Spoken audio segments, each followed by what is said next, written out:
उसके बाद अप्रैल माह में जब जूडा ने का एक डेलीगेशन मंत्री जी से मिला और उन्होंने प्रॉमिस किया कि आपकी जो चीज़ें हैं जल्द से जल्द मान ली जाएगी, लेकिन उसके बाद भी उन्होंने वादा करने के बाद पूरा एक मंथ निकल गया, उसका ना तो कोई प्रस्ताव बना ना कुछ हुआ।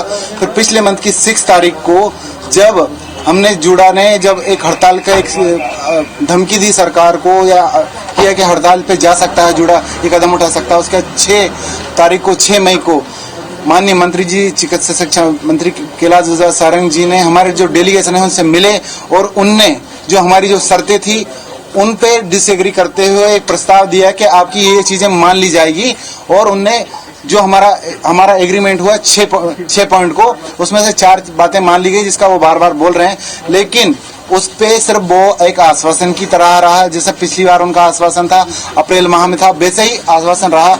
हम जब भी उनसे मिलते थे, बार बार हमने मिलने की कोशिश की, हम मिले तो उन्होंने बोला कि आपका जो ऑर्डर है वो 2 दिन में आ जाएगा, 3 दिन में आ जाएगा, लेकिन ऐसे ऐसे पूरा मंथ निकल गया। फिर हम 25 तारीख को जब वहां पे मिलने गए तो उन्होंने बोला कि आपकी जो प्रस्तावित जो मांग थी, जो हमने मतलब जो सरकार ने जो एक्सेप्ट किया था कि आपकी ये चीजें मान ली गई है और इसका ऑर्डर निकल जाएगा 1 हफ्ते में, उससे वो डिसएग्री करते हैं कि अब ये चीजें नहीं मानी जाएगी। किसी तरह से उनका डिपार्टमेंटल जो भी था उसके कारण उनने उससे पीछे हट गए। तो जूडा ने इसको देखते हुए 27-28 तारीख को फिर सरकार से मिलने की कोशिश की। हमने नोटिस दिया, मीडिया के माध्यम से बताया कि अगर 30 तारीख तक हमारी जो मांगे हैं, जो आपने एग्रीमेंट किया था, उस पे अगर आप ऑर्डर नहीं निकालते हैं तो जूडा हड़ताल पे जा सकता है। उसके बाद भी हमारा उनकी तरफ से कोई रिस्पांस नहीं आया, सरकार ने किसी तरह से कोई रिस्पांस नहीं किया। उसके बाद जब हमने 31 तारीख को एक सांकेतिक तौर पे इमरजेंसी सर्विसेज जब बंद की, उसके बाद भी उनने कोई हमसे ना तो संवाद करने की कोशिश की, ना हमसे मिलने की कोशिश की। जबकि आपको पता होगा, भली भांति ज्ञात है कि जूडा पहले दिन से बोलता है कि जूडा स्ट्राइक नहीं करना चाहता। हमको पता है कि 1.5 साल के अंदर हमने कितने सारे सेवा की है, कितने लोगों की जान बचाई है, हमारे अपने खोए हैं, कितने हमारे डॉक्टर शहीद हुए हैं, इसमें हमारा पैरामेडिकल स्टाफ शहीद हुआ है, हमारे जो 90% जो जूडा के जो साथी थे वो इन्फेक्ट हुए इस कोविड से। दवाइयां नहीं मिली, इलाज नहीं मिला, तब भी हमने ट्रीटमेंट किया। जैसे जूडा की नेगेटिव होते फिर से वो अपने काम पे लौट जाते थे। लेकिन अब सरकार ने हमारी मांग मानने तो छोड़ो, अब पे वो दमनकारी नीति पे आ गई है। आपको पता होगा पिछले 2-3 दिन पहले हमारे जूडा प्रेसिडेंट जो भोपाल के हैं, उनके हरीश पाठक के यहाँ पे उनके बूढ़े माँ बाप जो कि 10 बजे प्राइवेट टाइम रहता है, उस टाइम पे जाके जगाती है और 3 घंटे तक इंट्रोगेशन होती है। या आपको पता है, पूरी मीडिया को पता है, पूरी दुनिया जानती है कि हरीश पाठक भोपाल में अवेलेबल है। उसको पूछने के लिए उसके घर पे जाने को क्या जरूरत थी पुलिस को? आपको पता है कि वो यहाँ पे है, लेकिन उसके बाद भी नहीं मानी। इतना बड़ा उसका मूवमेंट हुआ, आपके मीडिया के जो बंधु हैं उनने और सोशल मीडिया के माध्यम से सबको पता चला, सब पब्लिक ने उसके लिए क्रिटिसाइज किया सरकार को। उसके बाद भी ये लोग नहीं माने। हमारे बहुत से ऐसे गरीब अंचल से जो डॉक्टर आते हैं, जिनके बेचारे माँ बाप हैं, उनको पढ़ना भी नहीं आता, लेकिन इन्हें नोटिस पहुंचाया वहां पे बिना बताए कि आपके बेटा वहां पे ये काम कर रहा है। आप वहां पे एसडीएम गए, कलेक्टर गए, उनने साइन करवाए केस माँ लागू। जो अनपढ़, जिसको पढ़ना लिखना नहीं आता, जिन माँ बाप को, उनको क्या पता होगा एस्मा होगा। लेकिन इनने जो सरकार की दमनकारी नीति पे जब आ गई है तो उन्हें साइन करवाए और आज और भी वो पराकाष्ठा से ऊपर निकल गई। जो हमारे 3rd ईयर जिनने इतनी मेहनत की है, जो पीरियड रहता है 1.5 साल का, जिसमें जब 1st ईयर 2nd ईयर में आता तो अनुभव सीखना स्टार्ट करता है, डिपार्टमेंट सीखता है, काम सीखता है, लेकिन वो छोड़ के हमने 1.5 साल तक काम किया। जब उनका एग्जाम का टाइम था, टेन्योर कंप्लीट हो गया। जो 3rd ईयर अपना टेन्योर कंप्लीट करने के बाद, अपनी शिक्षा का टाइम खत्म होने के बाद भी इस कोविड की परिस्थिति में सेवा करने के लिए तत्पर था, जिसने लिख के दिया कि हम सेवा करेंगे जब तक कोविड समाप्त नहीं हो जाता है, या जब तक देश की जनता, प्रदेश की जनता को और सरकार को हमारी जरूरत रहेगी, हम काम करते रहेंगे। लेकिन इन्होंने क्या किया, आज उनके एनरोलमेंट, आप एनरोलमेंट से, रजिस्ट्रेशन से कंफ्यूज ना हो इसलिए मैं बता देता हूं। एनरोलमेंट वो चीज होती है जिसके माध्यम से एक स्टूडेंट एक रजिस्टर होता है कि ये इस यूनिवर्सिटी में रजिस्टर है, ये डॉक्टर है, इसको एग्जाम दिया जाएगा। अभी 1 महीने या आधे महीने बाद, 2 महीने बाद इनके एग्जाम हो सकते हैं। लेकिन इनने क्या किया, दमनकारी नीति अपनाते हुए इन लोगों ने उनके रजिस्ट्रेशन कैंसिल कर दिए। इस प्रशासनिक फेलियर की वजह से, अपनी कमियों को दबाने के लिए जूडा को विक्टिमाइज, जब जूडा जो विक्टिम है उसको ये कल्प्रिट बनाने की कोशिश कर रहे हैं। हमारे माननीय मुख्यमंत्री जी से अनुरोध है कि ये चीजें बहुत आगे बढ़ गई, आपकी जो दमनकारी जो नीति है जो प्रशासन के द्वारा जो की जा रही है उसको विराम देते हुए जो जूडा बार बार कोशिश कर रहा है, पूरे मध्य प्रदेश का जूडा यहाँ पे 4 दिन से बैठा हुआ है, किस परिस्थितियों में हम यहाँ पे रह रहे हैं, किस तरह से हम कोशिश कर रहे हैं बार बार सरकार से मिलने की माध्यम से। हमने आपके मीडिया के माध्यम से बार बार सरकार को बताया है, आग्रह किया है कि हमसे आके मिलो, हमसे आके मिलो, हम स्ट्राइक नहीं करना चाहते, हम स्ट्राइक खत्म करना चाहते हैं। उसके बाद इनने अपना छल कपट वाली राजनीति अपनाते हुए आज के दिन एक अननोन आदमी से पीआई फाइल करवाते हैं। जूडा, आप जानते हैं कि हम जूडा हैं, हम स्टूडेंट हैं, हम कोई सरकार के एम्प्लॉय नहीं है, लेकिन उसके बाद भी एक अननोन नाम से ये एक पीआईएल फाइल करवाते हैं। आज जूडा को कोर्ट के साथ सीधे इंस्ट्रक्शन आए हैं कि आप स्ट्राइक नहीं कर सकते। हम बार बार बोल रहे हैं हम स्ट्राइक करने के लिए नहीं तैयार नहीं, हम बार बार मना कर रहे हैं, हम स्ट्राइक नहीं करना चाहते। रही बातों की बात, तो जब आपने जो प्रॉमिस किया था, जूडा ने जो मांगा, आपने किया कि सरकार की यही स्थिति है, हम आपकी ये चीजें नहीं मान सकते, उनने जो प्रपोजल दिया जूडा ने हंसी खुशी उसको एक्सेप्ट किया। हमने पूरे हमारे जो 3000 जो जूडा है वो इसको एक्सेप्ट किया, लेकिन आपने वादा खिलाफी करके अब जब जूडा आपके ही वादों को याद दिला रहा है तो आप इस तरह की चीजें कर रहे हैं जिसमें मतलब बहुत हतोत्साहित हो चुके हैं हम। आज हमने निर्णय लिया है कि जब तक हमारी बातें नहीं मानी जाएगी ये स्ट्राइक कंटिन्यू रहेगी, और इसको देखते हुए, हमारी हालत देखते हुए डॉक्टर फ्रेटर्निटी और जितने पैरामेडिकल स्टाफ हैं सारे लोग हमारे साथ में हैं।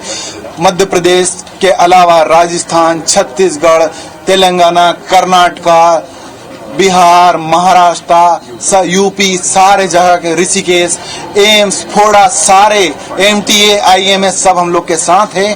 अगर ये इसी तरह का चलता रहा, कोर्ट ने जिस तरह इंस्ट्रक्शन किया और जिस तरह की इनने दमनकारी जो चीजें स्टार्ट की है कि आज हमारे एनरोलमेंट, हमारे जो 3rd ईयर जो एग्जाम गोइंग हमारे सीनियर थे उनके आपने एनरोलमेंट कैंसिल कर दिए। इसलिए हमने पूरे मध्य प्रदेश में आज निर्णय लिया है कि हम लोग मास रिजिग्नेशन कर रहे हैं। हमने मास रिजिग्नेशन आज दे दिया है।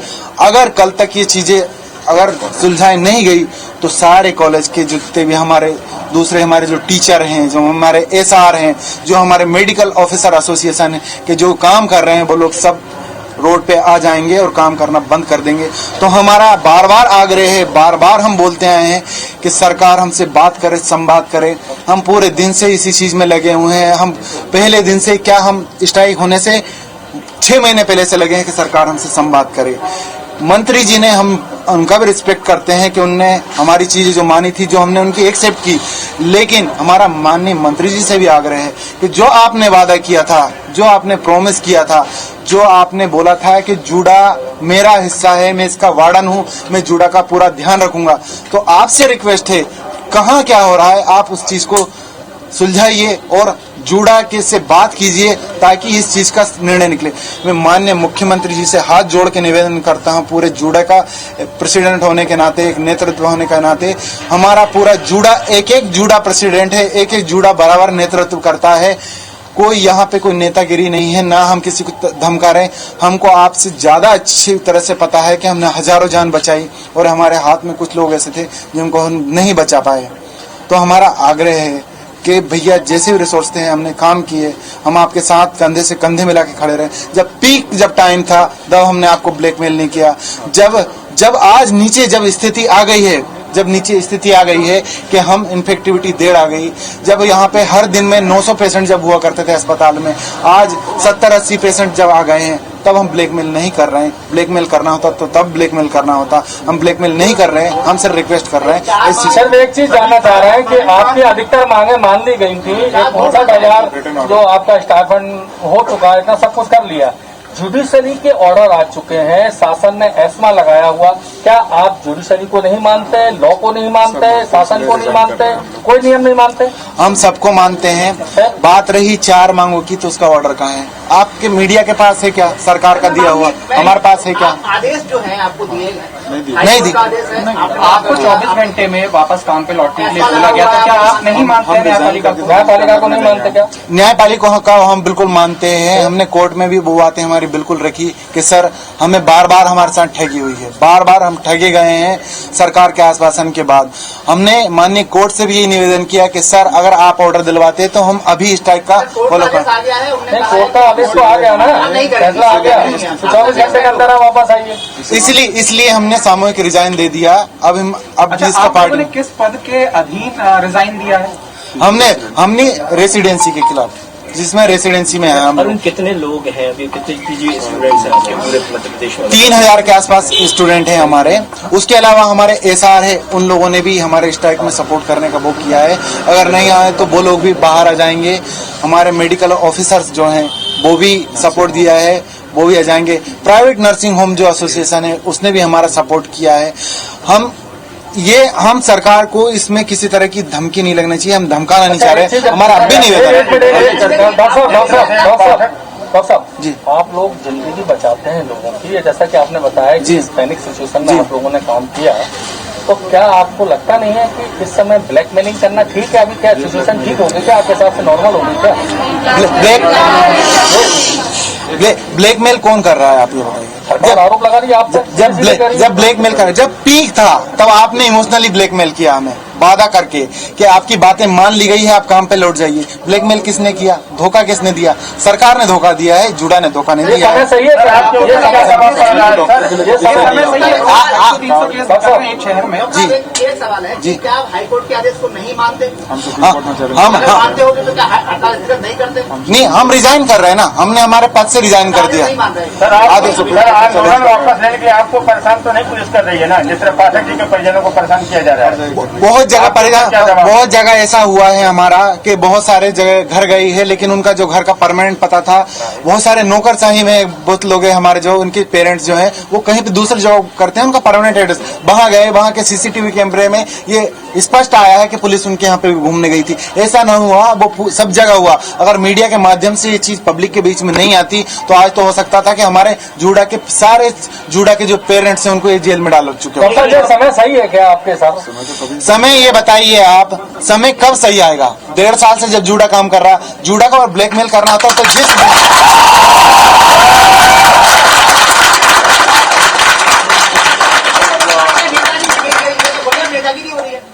जिस प्लीज ये बताइए, पहले दिन जब कोविड में आया वो डिपार्टमेंट से बाहर था, वो हमारे एकेडमिक से अलग था।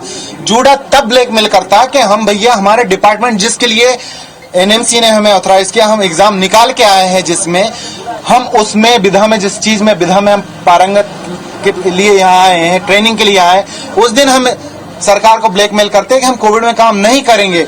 मैं एनेस्थेटिस्ट हूं, मैं एनेस्थीसिया दूंगा, ये पल्मोनरी मेडिसिन के वो ही देखेंगे, ये सर्जन है सर्जरी करेंगे, लेकिन हमने छोड़ा।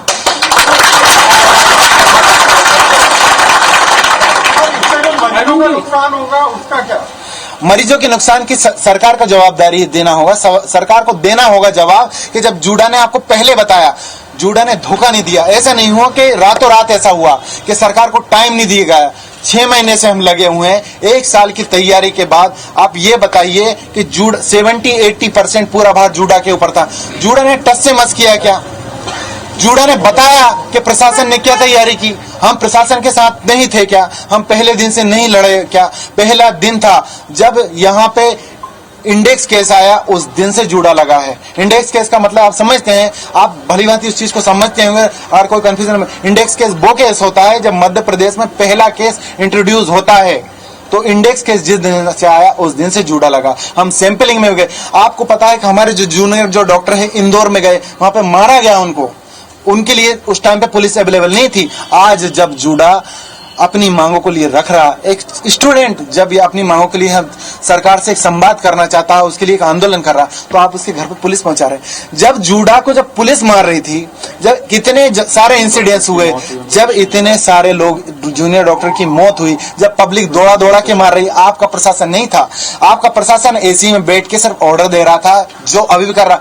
जिसने फ्रंट लाइन में जिसने काम किया है वो जूडा है, वो पुलिस है, वो मीडिया है। अगर राजनीतिक रंग देना होगा तो हम बहुत सारी चीजें बोलेंगे, हम नहीं बोलना चाहते, इसलिए हम सीधा बोल रहे हैं। हम ये बताइए कि आज के इस कोरोना के दौर में क्या लोगों की जान से बढ़कर आपकी मांगे हैं? नहीं है हमारी मांगे, बिल्कुल नहीं है हमारी मांगे। हम बिल्कुल